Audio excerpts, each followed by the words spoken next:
Hey guys, welcome back to my channel, Casual Curiosity.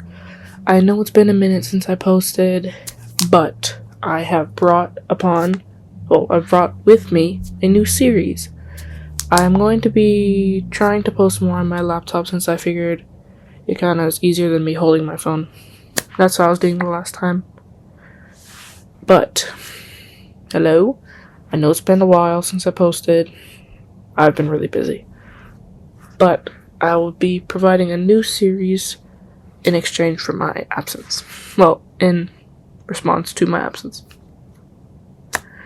So, as I said, today I'm starting a new series which will be about something that messes with a lot of people's heads.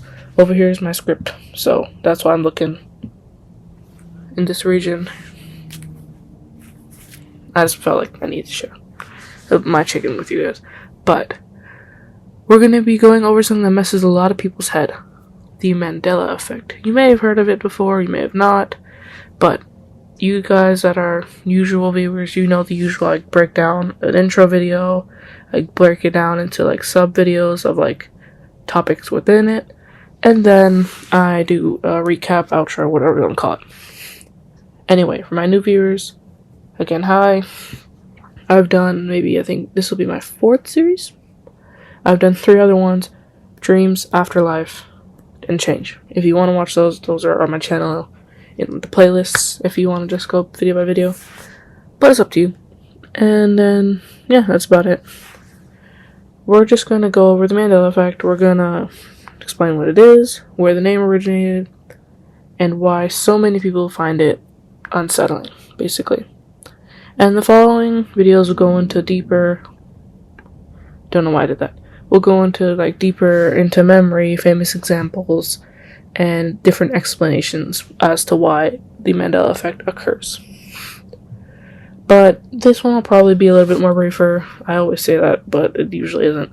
But we'll see. And you might see me doing this every so often, because I don't know what's going on my head. But anyway, we're gonna just get into it.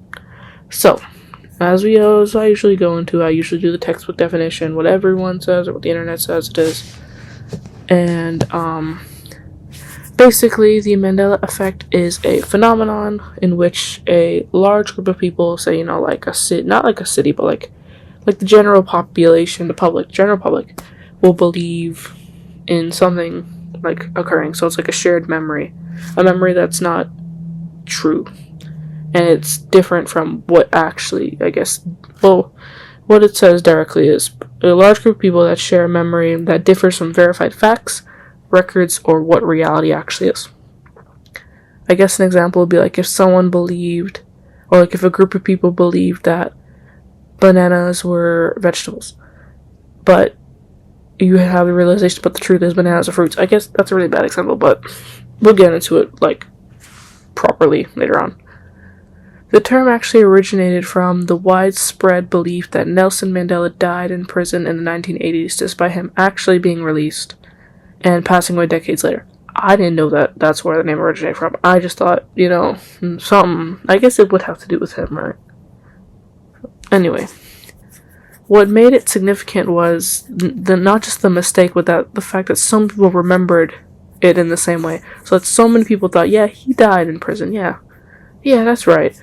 But he actually died years later after he got released. It's just the mistake itself in thinking that he died in prison is not the big deal. The Mandela Effect is the fact that so many people remembered it like that. We'll go into examples that you'll probably know more than that. We'll go into it. I'm not going to give too many spoilers, but it's certain logos and stuff like that. But I'll get into that. Anyway. Key characteristics of the Mandela Effect is shared false memories among large groups of people, a strong confidence in incorrect things. If someone's I guess to compare what the original story is, yeah, they fully believe that he died in prison, but it didn't happen. But that's what it means by a strong confidence in incorrect details. Clear evidence that contradicts the memory. You're going to have something that doesn't. Obviously, we all know, it's common knowledge, I guess, that he died after he got out of prison, but some people still are like, no, he died in prison. Whatever happened there is not true. Like, I guess, sort of like that. And then you'll probably face a sense of confusion and disbelief when you're corrected. So when people actually found out that he died afterwards, they were like, oh, really? I thought he died in prison. I guess I'm trying to tie it back to the original thing. I've kind of lost my little flow that I usually have. I'm sorry. It's been a while, like I said, and my brain's all over the place. But yeah. And I guess to put it in basic, the Mandela Effect stands out because it challenges how much we trust our own memories.